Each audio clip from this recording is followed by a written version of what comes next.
Pendengar dan sanak perempat seberatan sudah kita dengarkan tadi Basair Melayu Banjar dengan berbagai irama ya.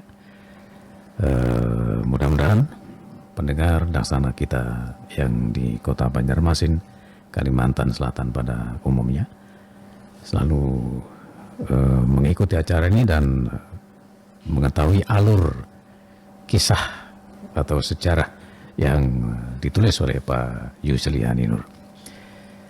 Nah, sebelum kita dengarkan pemaparan untuk malam ini, terima kasih untuk bapak-bapak yang hadir dan pendengar yang ada di rumah ya. Terima kasih selalu setia mendengarkan program 4 acara Basair Melayu Banjar. Pak Yus? Iya, Pak. Saya menyimak sedikit beberapa waktu yang lalu ingin saya tanyakan, tapi nggak sempat waktunya. Dan malam ini ternyata di dalam tulisan ini ada, ternyata Sarifah dan Usman itu sempat punya anak, Pak Yus ya? Sempat punya anak. Punya anak ya. Kemudian dengan Syekh dari Bugis itu punya juga anak ya, punya juga. Alhamdulillah. Anaknya semuanya taat beragama. Nah itu alhamdulillah. Luar biasa. Baik Pak Yus, silakan pemaparannya Pak Yus. Terima kasih Pak. Okay. Baiklah para pendengar sekalian yang berbahagia. Tema malam ini kita masih melanjutkan tentang Syekh Arsyad berdakwah di benua Banjar dan menulis berbagai macam kitab. Malam ini kita sampai kepada pembahasan yang berkaitan dengan kampung dan berhubungan langsung dengan aktivitas Syekh Muhammad Arsyad Al-Banjari. Ada 4 kampung setidak-tidaknya yang memiliki nilai historis dan memiliki nama yang khas. Kampung-kampung tersebut selalu dikaitkan dengan nama Syekh Arsyad Al-Banjari. Yang pertama, kampung dalam pagar. Biasa disebut pula kampung pagar dalam. Jadi kalau orang di luar Banjar, di luar Kalimantan biasanya menyebutnya kampung pagar dalam. Kampung dalam pagar itu adalah tempat aktivitas Syekh Arsyad dalam berdakwah. Di sana beliau menggambleng santri-santri beliau untuk menjadi dai yang unggul. Kemudian tempat pesantren yang dikenal dengan pesantren dalam pagar. Kampung itu senantiasa terpelihara dari serangan musuh dan mara bahaya, baik serangan zahir maupun serangan batin. Dan sampai sekarang, kampung tersebut melahirkan para ulama yang alim-alim dalam berbagai bidang ilmu, khususnya bidang ilmu agama, misalnya ilmu fikih, ilmu tasawuf, ilmu tarekat, bahkan juga ilmu falakiyah. Kemudian yang kedua, Kampung Sungai Tuan. Kalau kita melihat Kampung Sungai Tuan ini bagi orang Banjar, maka lokasinya ini kalau kita dari Martapura itu ke Istanbul, jika melalui jalan darat, maka melewati Sungai Halat terus ke Sungai Tuan. Dari Sungai Tuan terus ke Kalampayan. Nah, zaman bahari kalau jalan sungai, karena ulun ingat bandar ini dibawa Abah Mama ulun ini, dibawa pakaian juga ke Kalampayan ini melalui jalan sungai. Dari Sungai Martapura, misalnya dari Murung Masigit, Masjid Martapura Al-Karamah, itu sungainya itu terus ke Antasan Senor, menuju ke Sungai Batang Banyu Tambak Anyar, terus ke Sungai Batang Banyu Pingaran. Nah, dari Sungai Batang Banyu Pingaran itu belok ke kiri masuk ke muara Sungai Istanbul Jati. Dari Istanbul Jati itu masuk ke Sungai Tuan. Nah, itu namanya sungainya Sungai Tuan. Bajukung atau berperahu sampai tahun 1977 dapat melalui Sungai Tuan ini. Nah, sekarang itu kita melihat sangat sulit sudah karena sudah terjadi pendangkalan luar biasa. Maka dari Sungai Tuan itu belok ke kanan sampailah di kubah Syekh Muhammad Arsyad di Kalampayan. Nah itu kalau jalan sungai melalui Masjid Al-Mukarramah Martapura. Kemudian jalan sungai juga ini dari sungai dalam pagar dan sungai di Kampung Melayu atau dari Muara Tambangan itu belok kiri terus ke Sungai Akar Bergantung, termasuk juga wilayah Tangkas, terus sampai ke Kalampayan. Nah, Kampung Sungai Tuan dulunya itu terjadi disebabkan Syekh Muhammad Arsad Al-Banjari itu hendak mengatur irigasi. Irigasi atau pengairan untuk pengembangan pertanian di Kalampayan dan Akar Bergantung. Karena kawasan ini adalah kawasan tanah lunggu yang dihadiahkan oleh Sultan Tahmid II. Syekh Arsad Al-Banjari kemudian menggaris dengan tongkat sidin dari Kalampayan ke Astambul Jati. Itu sekira-kira jauhnya itu sidin berjalan 8 km. Di Astambul itu ada Sungai Ganal, sungai besar, yakni sungai aliran Riam Kiwa dan Riam Kanan. Itulah aliran Sungai Batang Banyu Pengaron. Nah, setelah Syekh Muhammad Arsad menggaris tongkat tersebut, maka garis tersebut menjadi parit. Lama-kelamaan, lawas-kelawasan, parit tersebut kena hujan yang sangat deras, maka parit itu kemudian menjadi besar. Makin membesar, kemudian terbentuklah sungai, sehingga terhubung dari Astambul ke Kalampayan. Itulah disebut Sungai Tuan. Kampungnya Kampung Sungai Tuan, maksudnya kampung itu dibuat oleh Tuan Haji Besar Syekh Muhammad Arsad Al-Banjari. Nah, itu cerita tentang Kampung Sungai Tuan. Kemudian kita teruskan dulu. Yang ketiga, Kampung Sungai Halat. Jika kita teliti geografis tentang Sungai Halat, ya kalau orang di Martapura itu menyebutnya Sungai Halat, padahal Sungai Halat. Maka kalau kita lihat dari jembatan Astambul, sekitar 5 sampai dengan 7 meter dari jembatan Astambul tuh. Nah, biasanya kalau ke kanan itu banyak sekali orang berjual pisang, berjual buah-buahan. Kalau ke sebelah kiri di situ ada pintu gerbang makam Syekh Muhammad Arsad Al-Banjari dan di situ ada pasar. Maka sebetulnya sekitar 5 sampai dengan 7 meter ke kiri dari jembatan Astambul itu ada sungai yang terbentang dari aliran Sungai Tuan Astambul. Nah, Sungai Tuan Astambul belok ke kanan melewati muka kantor camat Astambul. Nah, sekarang tersisa sungai atau parit kecil terus ke hulu, padahal itu dahulu adalah Sungai Halat. Nah, kalau jalan darat mau menuju ke Sungai Halat itu belok kiri dari Pasar Astambul setelah pintu gerbang, kemudian setelah muka kantor camat, maka menuju Kampung Sungai Tuan jalur darat yang kini banyak dilewati mobil dan motor. Itu sebetulnya letaknya ada yang jaraknya 100 meter dari sungai, ada yang 5 meter, dan seterusnya. Maksudnya jarak jalan rayanya itu yang menuju ke Kalampayan. Nah, saya pernah mengusulkan ke Dinas Pariwisata Provinsi Kalimantan Selatan dalam rensra riset tentang objek wisata religius itu sekitar tahun 2007.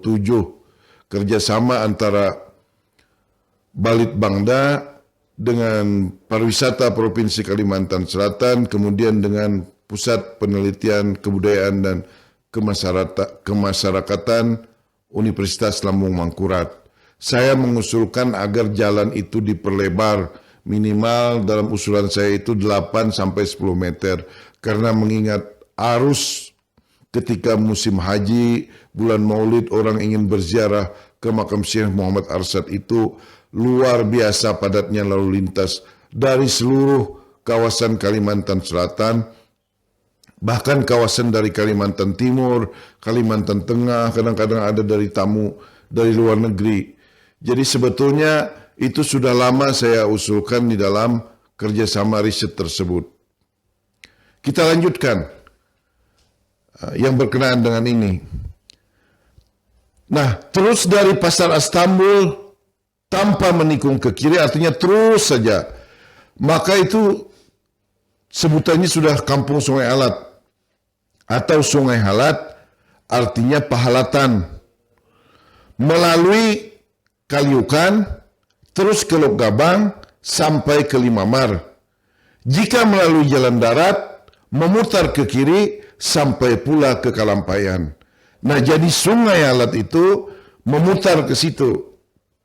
Itu sengaja dibuat garis halat sebagai bentuk bahwa itulah perwatasan mana garis pesantren dalam pagar yang dikembangkan oleh Syekh Muhammad Arsyad Al-Banjari dengan daerah luar yang mungkin saja wilayah-wilayah itu kadang-kadang menjadi tempat musuh mencoba-coba untuk masuk ke wilayah dalam pagar.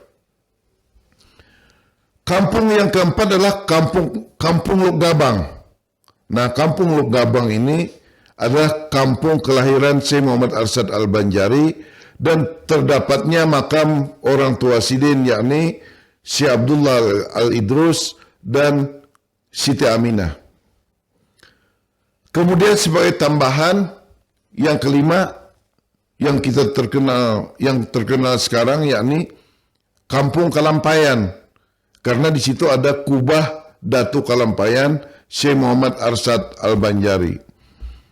Jadi kawasan-kawasan ini, baik Lok Gabang, Limamar, Astambul, Jati, kemudian Sungai Alat, Sungai Tuan, Karbagantung, itu adalah kampung pertanian dan juga yang berkaitan dengan konteksnya dengan makam Syekh Muhammad Arsyad Al-Banjari. Dari arsip yang saya teliti, menurut laporan kontroler Belanda sejak tahun 1900 sampai dengan 1928, ini sudah dihabarakan oleh kontroler ini. Misalnya dari kontroler Wentolp, bahwa wilayah-wilayah itu menghasilkan perkebunan buah-buahan. Misalnya buah kasturi, buah limau atau jeruk, pisang, khususnya pisang mauli, kemudian nangka Walanda, ujar kita sirsak. Sebujurnya ujar kita itu nangka Walanda, Bang. Kemudian mundar. Nah, mundar ini pinanya aja manis. 5 dibuka, luar biasa masamnya itu. Tapi lamunnya ada juga jenis pohon mundar itu buahnya manis juga. Jadi macam-macam juga jenisnya. Nangka berikutnya ramania. Nah, ramania ini juga terbagi juga. Ada ramania yang masam banar dan ada ramania yang manis. Kemudian jambu karantukul, ujar kita. Itu artinya jambu biji atau guava. Buah itu kalau sudah di Astambul itu baisukan subuh sing banyakan harganya murah. Karanjang itu atau secupikan aja istilah orang Astambul itu harganya paling 20.000. Tahu pang namun inilah ulun nang 4 bulan yang lalu pang kira-kira itu menua ini kira-kira belabih jauh pang harganya. Kemudian serikaya itu banyak benar di sana. Nah, itu sudah ada laporannya oleh kontroler Belanda dengan angka tahun 1900 sampai 1928 sampai sekarang. Jadi artinya pengembangan perkebunan dan pertanian melalui irigasi Sungai Tuan yang dikembangkan oleh Syekh Muhammad Arsyad Al-Banjari ternyata berjalan dengan sukses dan sampai hari ini membawa kemakmuran bagi masyarakat sekitarnya. Kembali kepada Kampung Sungai Halat.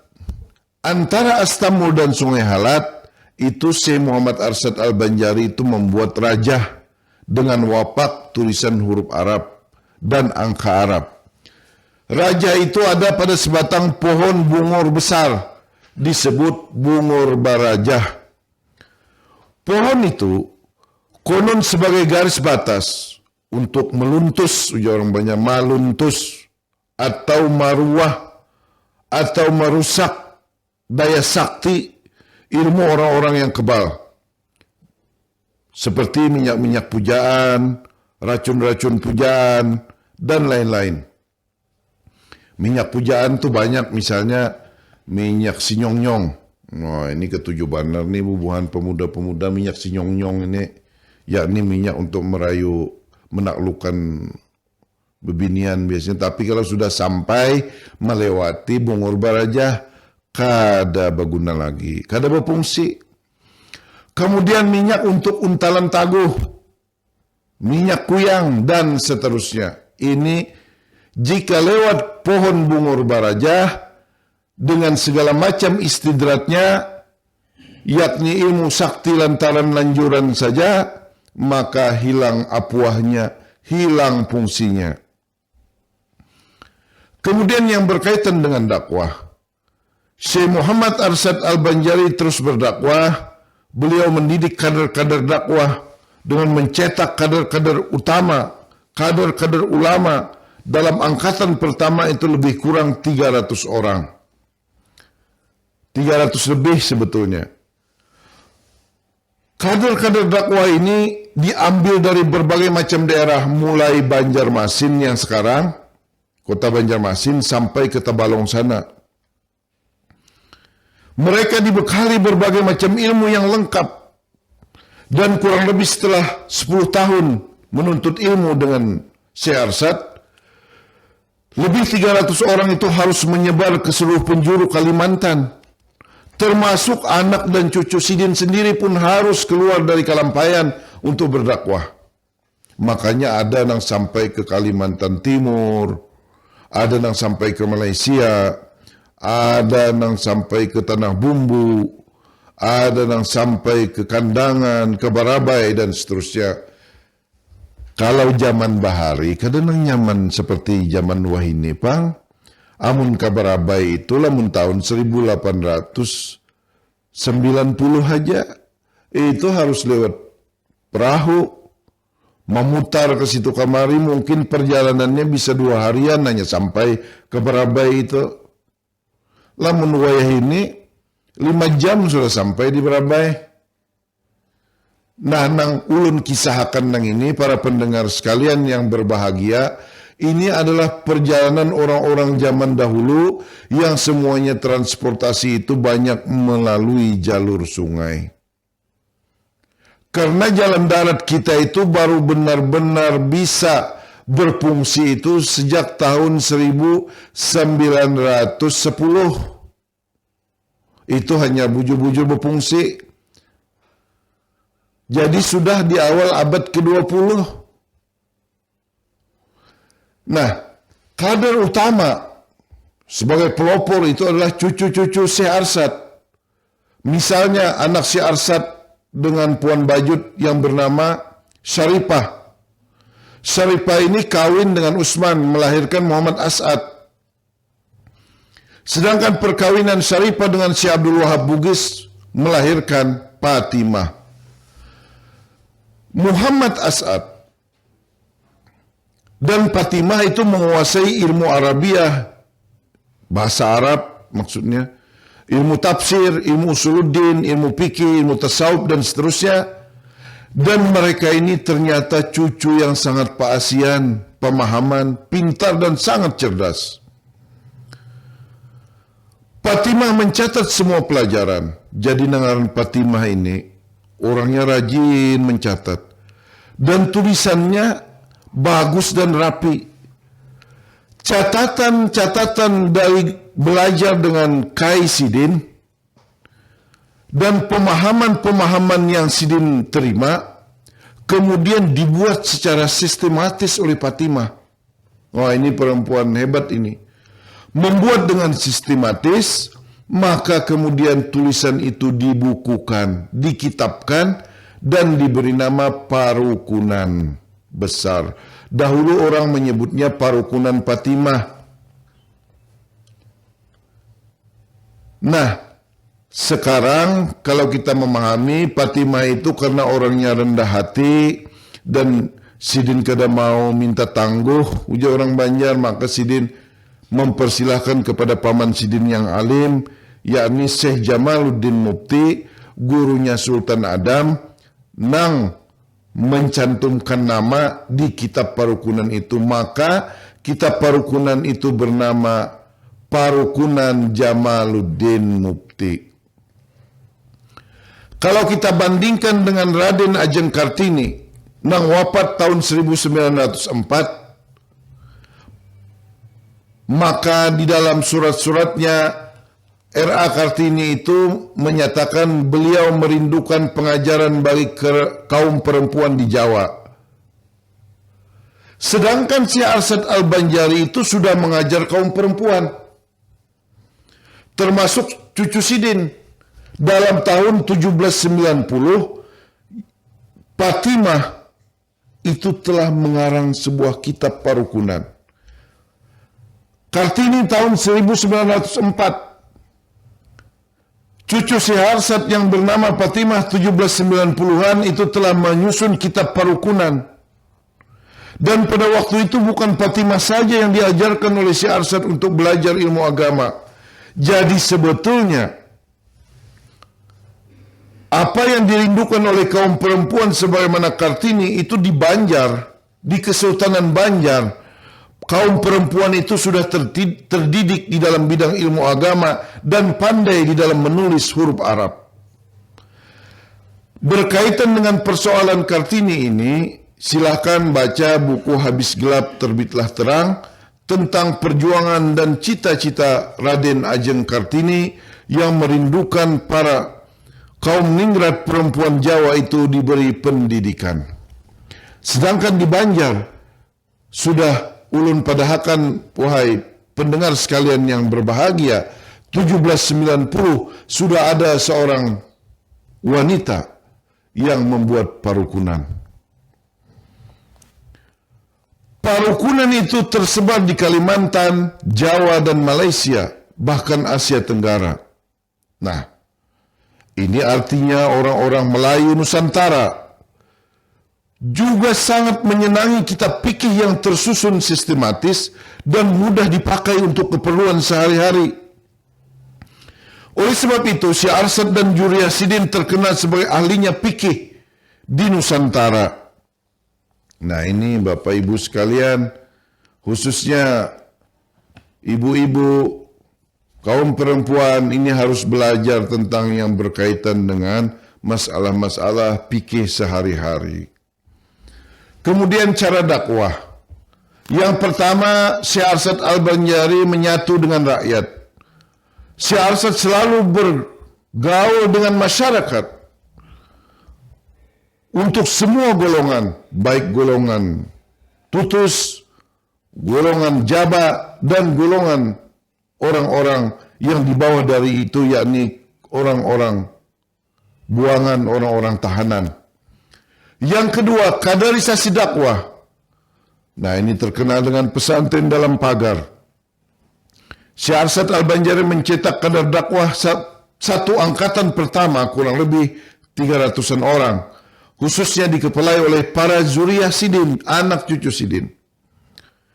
Yang ketiga, mencetak dai panutan umat, yakni dai-dai pendakwah-pendakwah yang militan, yang menjadi teladan dalam masyarakat, nang kadang memikirkan gaji, nang siap masuk hutan keluar hutan, naik gunung turun gunung,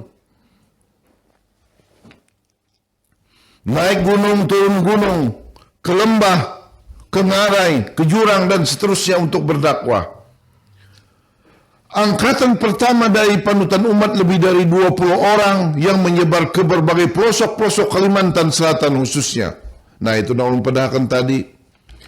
Ada nang Kapagatan sana, ada nang ke Kandangan, ada nang ke Barabai, ada nang ke Tanjung, ada nang ke Marabahan, dan seterusnya. Yang keempat, memakmurkan masyarakat dengan membangun pertanian dan perkebunan. Bahkan Syekh Muhammad Arsyad Al-Banjari memiliki kitab cara-cara bertani, cara-cara membasmi hama, khususnya hama tikus, burung, kera, babi, dan seterusnya. Yang kelima, melibatkan kesultanan. Syekh Muhammad Arsyad Al-Banjari menganggap bahwa Kesultanan Banjar harus langsung menangani persoalan-persoalan yang berkaitan dengan keagamaan. Maka terbentuklah Mahkamah Syariah yang membidangi dalam konteks pengadilan agama. Pimpinan tertinggi yang mengurus hukum-hukum agama, apakah itu hukum waris, persoalan nikah, persoalan datangnya bulan Ramadan, persoalan datangnya Hari Raya Idul Fitri, dan seterusnya. Maka di situ ada jabatan tertinggi yang pertama mufti, yang kedua qadi, yang ketiga khalifah, dan yang keempat penghulu. Nah sekarang di Banjar ini penghulu hampir kada ada lagi. Zaman dahulu penghulu ini berfungsi benar untuk mengarahkan umat Islam dalam kegiatan-kegiatan di bidang keagamaan. Puncaknya, zaman Syekh Jamaluddin Mufti, yang makam Sidin itu di Martapura. Jadi Jamaluddin Mufti ini bukan Syekh Jamaluddin Sulgi Mufti yang ada di Sungai Jingah. Jadi Syekh Jamaluddin Mufti ini makamnya di Martapura.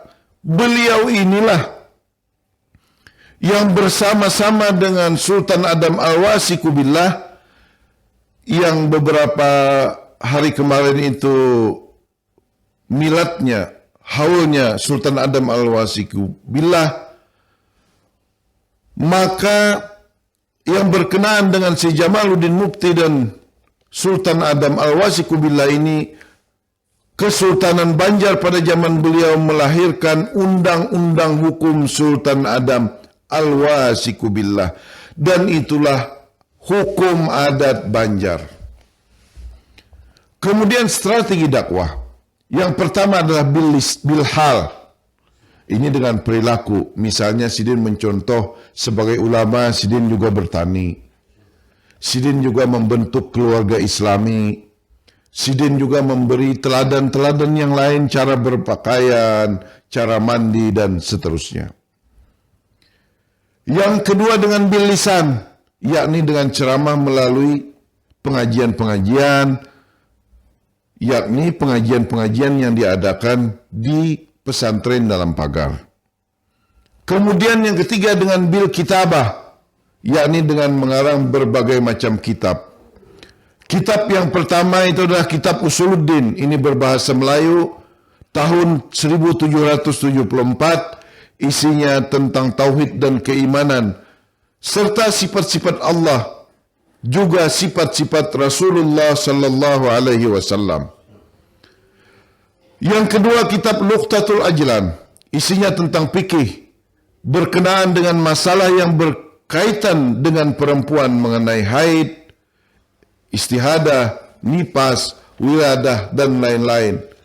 Nah ini nang ujar ulun tadi, seorang perempuan itu wajib belajar tentang masalah-masalah mandi wajib, mandi junub, mandi haid, mandi nifas, mandi wiladah, dan seterusnya pada guru agama atau suaminya atau pada lakinya. Ini jangan kuliah anak sudah talwikung hanya bertakun kayak apa guru jar. Bacaan mandi wajib, anak talwikung sudah hanya raja bertakun mandi wajib. Masya Allah. Dasar ada nangga itu kan. Rupanya hanya raja tahu. Makanya di kitab parukunan itu sangat sistematis itu. Yang ketiga, kitab faraid tentang warisan. Hukum waris suami istri di Kalimantan Selatan atau di Banjar ini dikenal istilah harta perpantangan. Di Banjar ini, di dalam kitab Syekh Muhammad Arsyad Al-Banjari dalam kitab faraid, Sidin membagi itu agak sedikit berbeda untuk pihak istri dengan yang di Arab. Jadi pembagian untuk istri jika suaminya meninggal itu lebih adil, lebih seimbang. Karena di Banjar menurut Sidin, bini pun umpat begawe, bini ikut bekerja. Nah di Arab pada zaman itu, bini atau istri tidak bekerja. Maksud bekerja di sini artinya berusaha mendani atau ikut suami di dalam bekerja atau mengurus persoalan-persoalan pekerjaan. Yang keempat, kitab Tuhfatul Raghibin dicetak tahun 1353 Hijriah ini di Mesir. Ini membahas hal-hal yang merusak iman. Jadi misalnya maandak ancak, melarutakan macam-macam nang sifatnya di banyu. Itu ada di dalam kitab ini. Nang ujar Sidin harus hati-hati apabila kurang-kurang itu bisa merusak iman. Itu saja yang Sidin maksudkan. Banyak memang di dalam kitab Tuhfatul Raghibin ini yang berkaitan dengan hal-hal bagaimana kita bisa menjaga iman yang sempurna. Yang kelima, Al-Qaulul Muhtasar. Ini terbit tahun 1196 Hijriah tentang tanda-tanda hari kiamat, yakni datangnya Imam Mahdi, termasuk kabar mengenai datangnya Dajjal. Yang keenam, ilmu falak. Ini berbahasa Arab, cara menghitung gerhana bulan, gerhana matahari, ilmu hisab, ilmu ruqyah, hilal, dan lain-lain. Ini belum juga dicetak, masih tersimpan pada Juriyah Sidin di dalam pagar.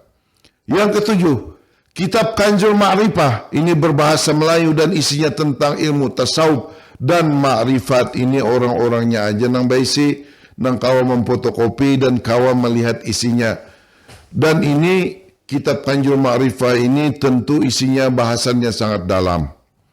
Yang kedelapan, kitab Risalah Fatawa Sulaiman Kurdi tentang tindakan Sultan Banjar dalam memungut pajak dan denda sehari-hari. Kemudian kitab Sabilal Muhtadin. Ini adalah magnum opusnya, karya besarnya Syekh Arsyad Al-Banjari.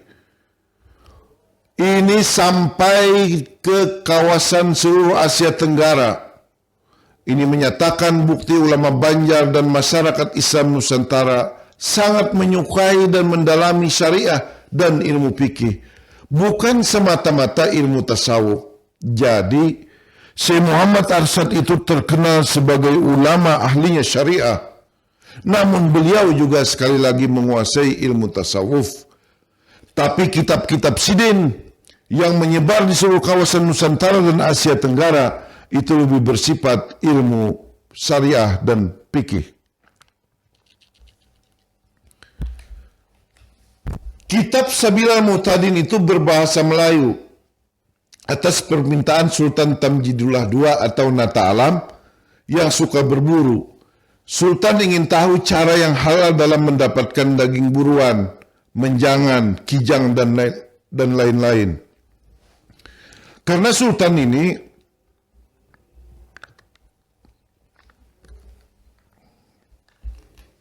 suka berburu menjangan. Biasanya ke hari. Nah, jadi di dalam kitab Syekh Arsyad itu dijelaskan kalau ingin binatang buruan itu halal, maka niatnya dulu, kemudian sebelum menembak bacalah Bismillahi Allahu Akbar. Nah, itu di dalam penjelasan kitab Sabilal Muhtadin. Tahun 1781 kitab selesai ditulis oleh Syekh Arsyad pada hari Ahad 27 Rabiul Akhir 1195 Hijriah.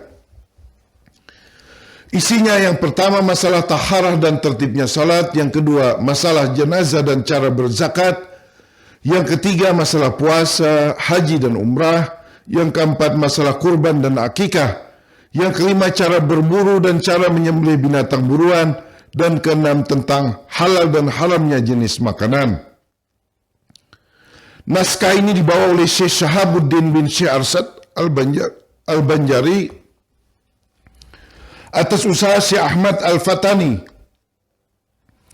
Terbit di Mekah 1300 Hijriah, kemudian di Istanbul 1302 Hijriah, Mesir 1307 Hijriah, dicetak di Indonesia, Malaysia, dan lain-lain sampai sekarang ini. Syekh Arsyad menulis Mushaf Al-Quran 1779 Masehi. Di sisi tepi kanan dan kiri terdapat qiraat, artinya cara membaca yang berkenaan dengan kaitan-kaitan dengan cara membaca Al-Quran. Dari qiraatnya Ibnu Katsir dan Washi. Nah, setiap awal surah terdapat lukisan kombinasi budaya Islam dan Banjar Kalimantan.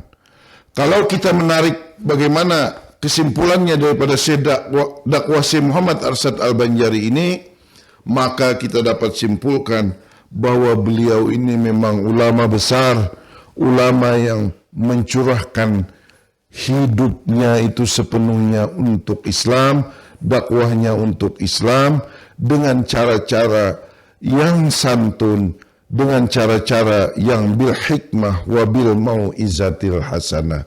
Demikian kira-kira Pak Iswan. Baik, terima kasih Pak Yus. Ada satu hal yang mungkin menjadi catatan kita Pak Yus. Iya Pak. Kalau Siti Fatimah ya. Betul, Fatimah. Cucu dari Syekh Muhammad Arsyad. Iya, nggih. Yang sudah tahun 1790 ternyata sudah memberikan pendidikan mungkin kepada kaum Hawa ya. Ya, betul. Sementara Raden Ajeng Kartini kan tahun 904. Ya, itu lahirnya ya. Oh, bukan wafatnya. Wafat beliau. Berarti lahirnya mungkin 1800 pokoknya antara 1870-an mungkin. ya abad-abad itu ya. Iya, iya. Terus kenapa ini kok sampai Fatimah ini nggak tercantum menjadi pahlawan nasional? Nah, itulah makanya itu memang perlu memang mungkin pusat kajian wanita betul. Memperdalam ini, baik yang di IAIN Antasari maupun yang di Universitas Islam Mangkurat ini. Iya betul. Karena memang sepak terjangnya juga hampir sama ini ya. Iya, Kalau betul. Kartini memperjuangkan kaum Hawa juga kan. Iya. Sementara Fatimah juga sudah menulis malah pintar nulis huruf Arab segala Iya, macam betul. gitu ya. Iya, betul. Barangkali kalau kita bisa mengusulkan ini diangkat atau dijadikan pahlawan nasional juga cukup tepat sekali. Iya, betul, cukup tepat. Cukup Bahkan tepat sekali. ini sudah dibuat tesisnya di pasca sarjana IAIN, Pak. Iya betul. Oke. Baik Pak Yus, terima kasih pemaparannya. Terima kasih banyak Pak Iswan. Oke. Wassalamualaikum warahmatullahi wabarakatuh. Waalaikumsalam warahmatullahi wabarakatuh. Pendengar, itulah tadi pemaparan dari Pak Yus Nur tentang Besair Melayu Banjar pada malam ini. Dan kita pisah dulu, insya Allah jumpa kembali pada kesempatan mendatang. Tetap di